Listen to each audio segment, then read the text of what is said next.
ಇದು ಒಬ್ಬ ಮಗ ತನ್ನ ಹೆಂಡತಿಯ ವ್ಯಾಮೋಹಕ್ಕೆ ಒಳಗಾಗಿ ತಂದೆಯನ್ನು ವೃದ್ಧಾಶ್ರಮಕ್ಕೆ ಸೇರಿಸಲು ಹೊರಟ ಕತೆ.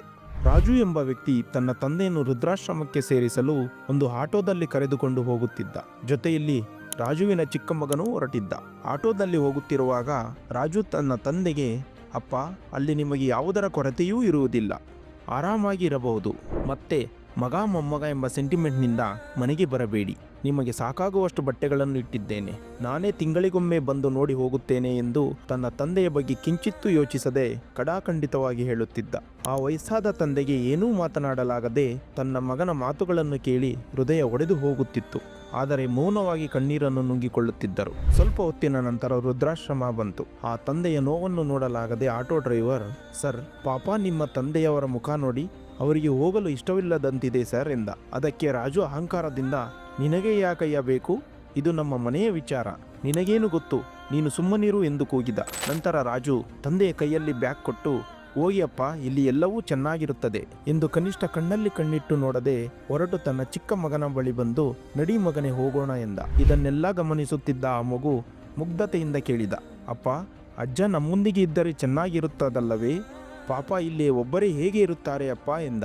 ಅದಕ್ಕೆ ರಾಜು ನಗುತ್ತಾ, ಏನೂ ಪರವಾಗಿಲ್ಲ ಮಗನೇ, ಇದು ಈ ಟೌನ್ನಲ್ಲೇ ಬೆಸ್ಟ್ ವೃದ್ಧಾಶ್ರಮ, ಇಲ್ಲಿ ಅವರು ಬಹಳ ಚೆನ್ನಾಗಿ ನೋಡಿಕೊಳ್ಳುತ್ತಾರೆ, ನೀನು ನಡಿ ಎಂದು ಸಮಾಧಾನ ಪಡಿಸಿದ.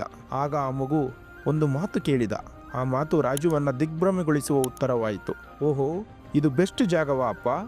ಹಾಗಾದರೆ ಸರಿ, ನೀವು ವಯಸ್ಸಾದ ಮೇಲೆ ಸೇಮ್ ನಾನೂ ಕೂಡ ನಿಮ್ಮನ್ನು ಇಲ್ಲಿಗೆ ಸೇರಿಸುತ್ತೇನೆ ಅಪ್ಪ, ಏಕೆಂದರೆ ನಿಮ್ಮನ್ನು ಚೆನ್ನಾಗಿ ನೋಡಿಕೊಳ್ಳಬೇಕಲ್ಲ ಎಂದು ಮುಖದ ಮೇಲೆ ಚಪ್ಪಲಿಯಿಂದ ಹೊಡೆದಂತೆ ಹೇಳಿದ.